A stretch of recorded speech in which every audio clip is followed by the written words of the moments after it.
Kinabukasan ay maagang lumabas ng silid si Nick na halos hindi magawang makatulog na nagdaang gabing iyon.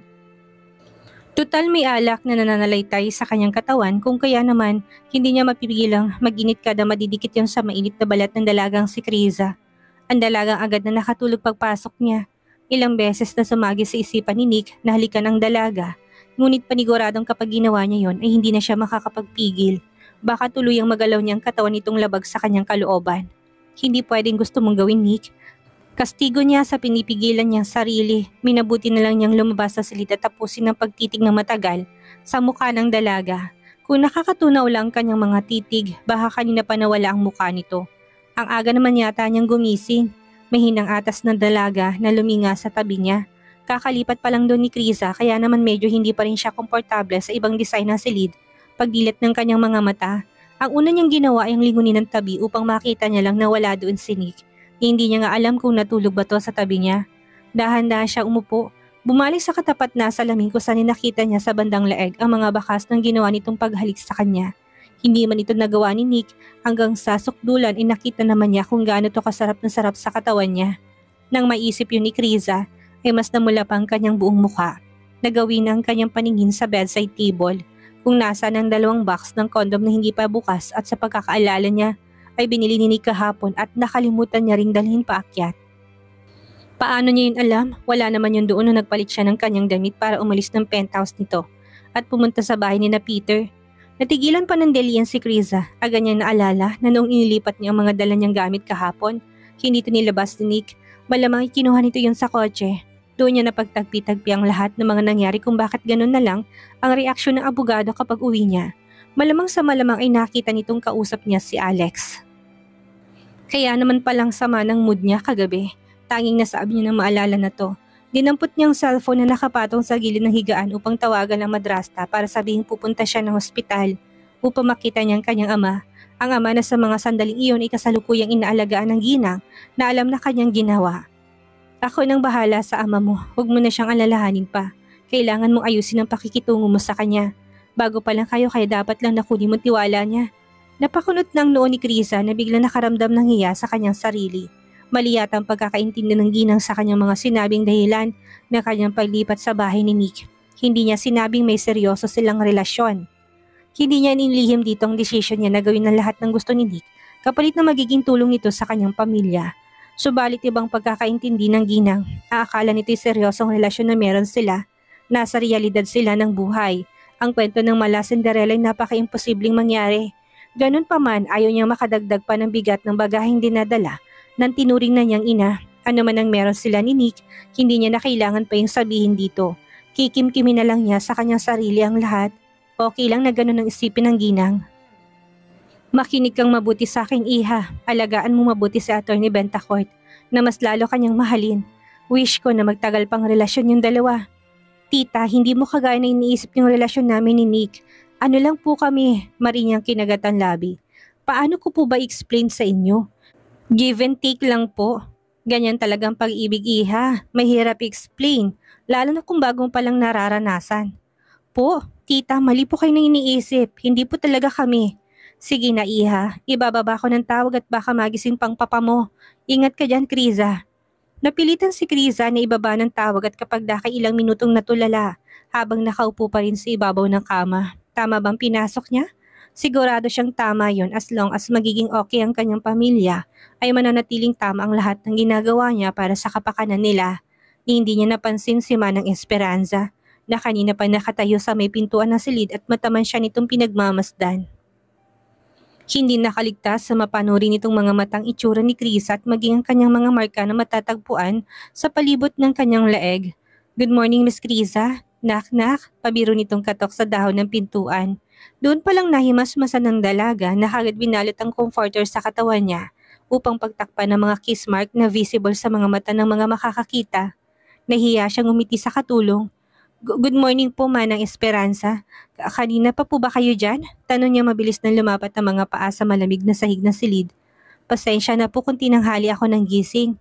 Aniyang hindi na alam kung anong unahin niyang gagawin doon.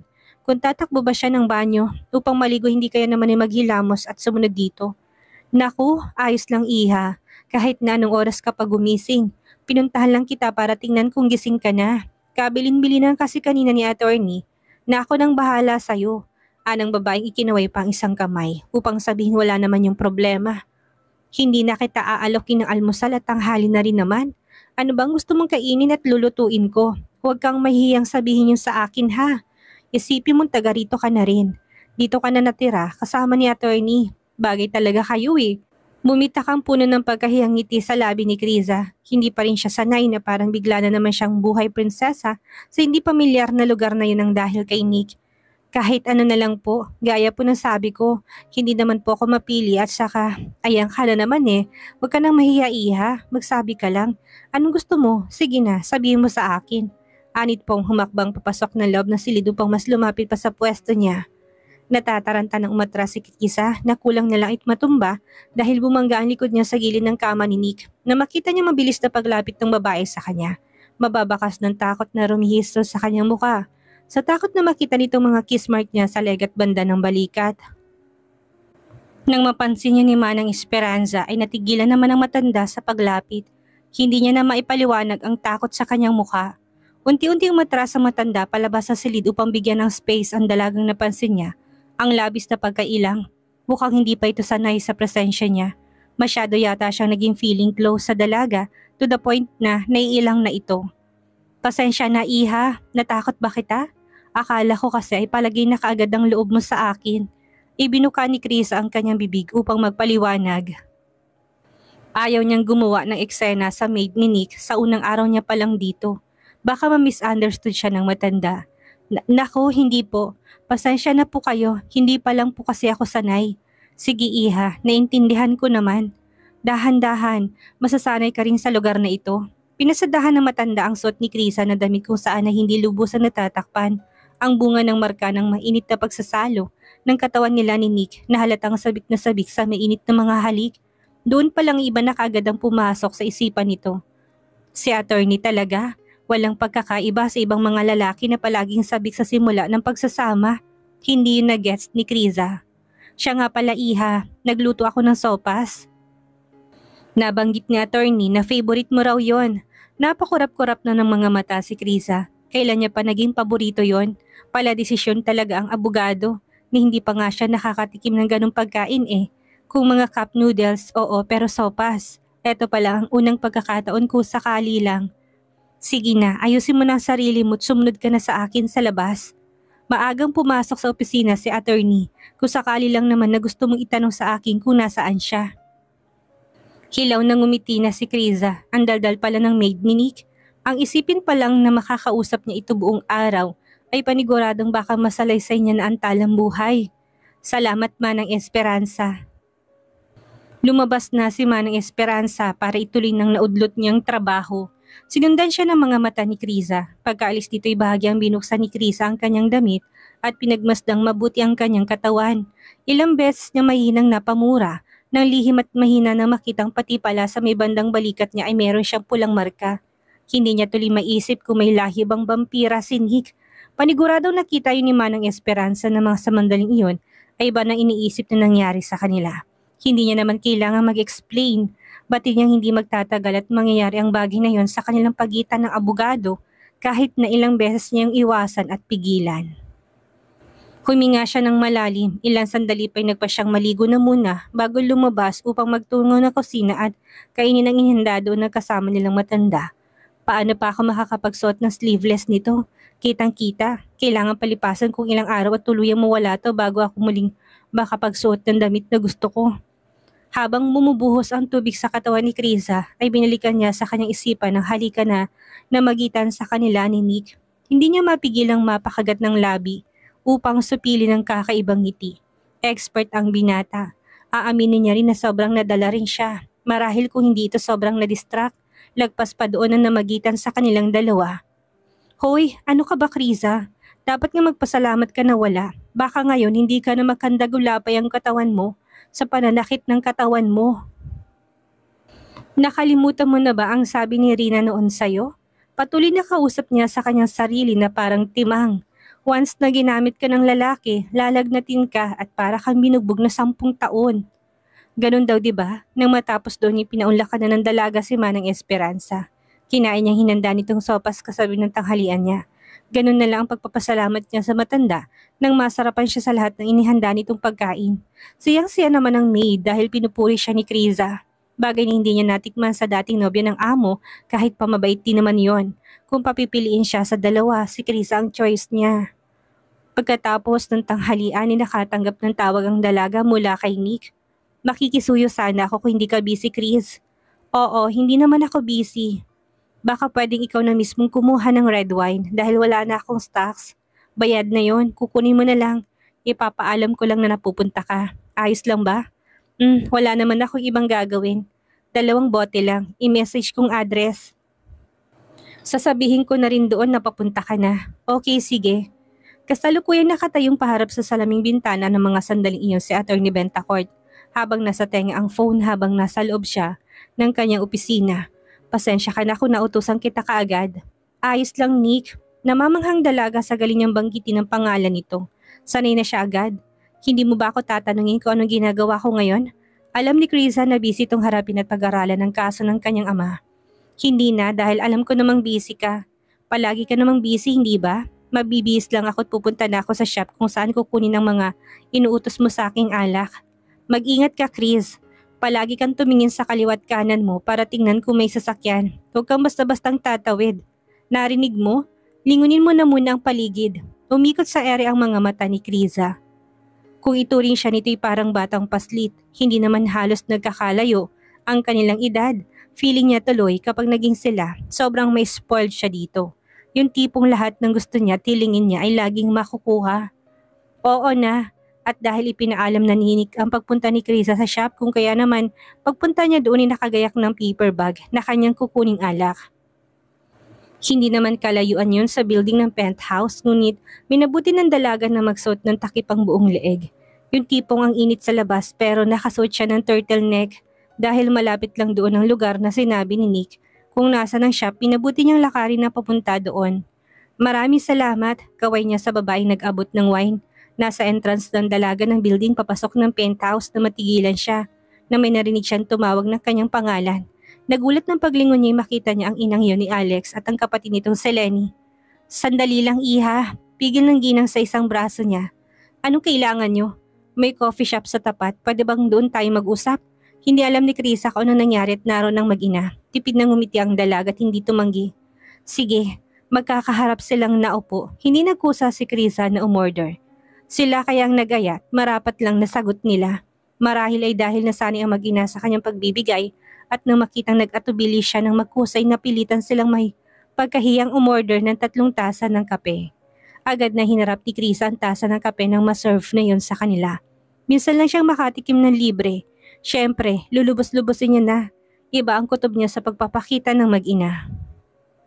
Palaging hindi magandang dating nila sa kanya, ganun pa man ay magalang niya silang pinaunlakan pa rin. Habang umiinom naman ng kape, hindi nakaligtas sa mga mata ng ginang ang 2 bote ng red wine sa tabi ni Kriza. Masuyo siyang ngumiti sa dalaga, pilit na pinapaamo ang boses at ang kanyang mukha. Mukhang mamahalin ang dala mong alak ah. Alam mo bang hindi birong presyo niyan, iha? Napaangat na ang mga mata doon ni Kriza at sinalubong ang tingin ng ginang. Nahuhulaan niya nang hindi nalingid sa kaalaman ng ginang ang kaugnayan niya ngayon kay Nick dahil hindi ito dito pupunta kung wala silang alam. Marahil nabanggit na ni Alex at naroon ang ginang upang makiusap sa kanya nang hindi niya alam ang dahilan. Hindi na kailangang magpanggap ng dalaga sa kanilang harapan. Matagal ng panahon na sira ang relasyon niya sa kanila pagkaraan ng lokohin siya ng anak nitong pinagsilbihan niya. Kaya ano pang silbi upang maging mabait siya sa kaharap ng mag-ina? Hindi ko ho alam ang eksaktong presyo, ngunit sigurado kung mamahalin nga yan. Actually, hindi naman sa akin yan. Inutos lang sa akin na kunin ko dahil busy pa siya sa trabaho. Hindi niya na kailangan magbanggit ng pangalan. Understood na sa kanila kung sino tinutukoy niya. Alam ni Krisa hindi naman tanga ang 2 babaeng kaharap niya para hindi mahulaan. Hindi na nakapagpigil pa doon sa Lenny. Masyado na siyang naiirita sa ugali ng hilaw na sister-in-law. Alam mo, Krisa, ang kapal talaga ng mukha mo. Wala na akong masabi ko hindi grabe. Hindi ba't gustong-gusto mong kapatid ko noon? Hindi pa matagal yon tapos ngayon malalaman naming may ka-live-in partner ka na kaagad. Nasaan naman ang hustisya doon? Umarko ng isang kilay ni Krisa sa kanya. Siya pa talagang makapalang mukha. Sino bang unang nagloko sa kanila? Si Alex yon. Siya na nga ang inapi, siya pa ang walang hiya sa kanila. At anong hustisyang pinagsasabi ng gagang ito? Inaano niya bang kapatid nitong walang kakwenta-kwenta? Talagang pinili mo pang lalaki landin ang future bayaw na kapatid ko. Ang galing mo ring pumili no? Sinasadya mo bang gawin ito para makapagiganti ka sa pamilya namin ha? Naghihiganti? Siya? Bakit niya naman gagawin yun? Malamig nang umiti si Krisa. Hindi niya nagustuhan ng mga akusasyon ng babae. Naririnig niyo bang sarili niyo sa mga akusasyon niyo sa akin? Kung yurakan nga ako ni Alex, ganun-ganun na lang tapos bakit parang ako pang dapat na tumanaw ng utang na loob sa amin? Nawala na sa amin ang lahat ng papa ko at yun ay nang dahil dyan sa kapatid mo, Lenny. Tapos pinagbibintingan niyo akong gumaganti? Hindi ko ugali ang gumanti. Ang lahat ng ginawa niyo sa akin ay ibinibigay ko na lang sa lumikha. Siya nang bahalang magbigay sa kanya ng parusang deserve niya. Gusto ko si Attorney Bentacourt dahil ba ex-lover ako ni Alex na magiging asawa na kapatid ni Nick? Sa mga mata niya way niyo na yon ng pagganti sa inyo? Nagkakamali kayo. Hindi ako gumaganti. Period. Napakasinungaling mo. Ano pagmamahal ang sinasabi mo? Aminin mong ginagamit mo lang siya. Duro pa ni Lenny sa kanya na animis siya ang sobrang inapi sa kanilang dalawa ni Krisa. Well, hindi ko kailangan mag-explain ng sarili sa inyo. Kaano-ano ko ba kayo? Wala, hindi ba? At saka bakit mo ba pinapakailaman ang love life ko? Nakialam ba ako noon sa love life ng kapatid mo? Hoy, gising! Akmang sasabog na naman sa galit si Lenny na pigilan na siya ng kanyang ina. Krisa, iha, maaring wala kang alam sa mga nangyari sa paligid mo. Pero alam mo bang biglang nagkaroon ng problema sa company ni Alex ngayong umaga? Nakarating na rin sa amin ng may kagagawa noon ay si Attorney Bentacourt. Baka lang naman pwedeng tulugan mo kaming. Pagak na natawa si Krisa sa narinig dahilan para matigilan ng ginang. May problema ang kumpanya ng lalakit nandito sa harapan niya mag-ina upang humingi ng tulong o upang utusan niyang kausapin si Nick. Bakit naman niya gagawin yun? Anong kinalaman niya sa mga nangyaring alitan nila? Seryoso ba kayo? Sa akin kayo humihingi ng tulong? Naku, mali kayo ng nilapitan. Dinampot niyang tasa ng kape. Muling sumimsim na hindi naalis ang tingin sa kanila. Krisa, alam namin ikaw lang ang may kakayahang tumulong sa kanya. Muli ay mahinang natawa si Krisa. Sa paraan kasi ng pagtingin sa kanya ng Gina ngayon ay tila ba wala na siyang ibang malalapitan upang hinga ng tulong sa problema. Medyo nagdiwang kalooban ng dalaga. Masama man, kalabisan man. Pero natutuwa siya na dumaranas ng ganitong pamilya ni Alex na puro kasama lang ginagawa sa kanya. Mabuti nga na magtanda to nang ilagay nito sa lugar ang kanyang sarili. Wala siyang kinalaman sa nangyari, ngunit hindi niya mapigil ang isiping ginagawa ni Nick para iganti siya. Nagkamali sila nang ginawang paglapit sa kanya, hindi na siya gaya ng dating malambot ang puso. Ibinaba niyang hawak na tasa ng kape at sinandal ng likod sa inupuan niya. Hindi dapat kayo sa akin lumapit dahil wala akong magagawa. Bakit hindi kayo makipagkita mismo kay Attorney Bentacourt para malaman yung dahilan kung talagang siya ang may gawa? O kung nahihiya kayo sa kanya, bakit hindi kayo lumapit sa future manugang yung sinati? Hindi yun bibigoy na kapatid niya kung siya mismo hihingi ng pabor. Wala kayong mapapala sa paglapit sa akin dahil wala naman akong anumang power kumpara sa almost perfect daughter-in-law mo, Mrs. Sargente. Ngisi niya pa rito. Iha, ginagap na ng ginang ang isang kamay niya. Agad na sumagi sa isip ni Krisa na hilahin to ngunit hindi yun binitawan ng ginang bagkus ay hinigpitan pang hawak dito. Alam kong matalino ka, naintindihan mong nararamdaman namin. Alam ko rin pinili mo makisama kay Attorney Bentacourt dahil wala ka ng choice. Mahal mong anak namin at hindi mo siya kayang tiisin. Marahas na binawi ni Chris ang isang kamay. Ano bang pinagsasabi nito? Hindi niya na kayang tagalan pa ang kahibangan na lumalabas sa bibig ng babae. Higit ang hiningang napatayo na siya doon. Galit na galit siya sa mga sandaling iyon. Anong tingin na mag-ina sa kanya, gaya ng dating uto-uto? Pues, ipapakita niya kung sino na siya ngayon sa harap nila. Mrs. Sargente, pwede ho bang pakigising ng sarili niyo? Dahil mukha ho yatang binabangungot kayo. Hindi ko na mahal ang anak niyo. Matagal na kaming tapos. Matagal na namin pinutol ang connection namin at alam niyo yon. Kailangan niyo na magpatingin sa doktor at mukhang nawawala na kayo sa tamang katinuan. Paano niyo nagagawang isiping mamahalin ko pa rin ang anak mo? Puro kawalang hiyan at pasakit ang ginawa sa akin at sa pamilya ko. Grabe, kakaiba ng utak niyo. Anong gagawin ni Alex ngayon nagka-problema sa kumpanya niya? Dahil sa nangyari, eto na kayang simula para kay Krisa upang labanan ang mga taong gustong pabagsakin siya at ang kanyang pamilya? Yan ang ating aalamin sa susunod nating kabanata.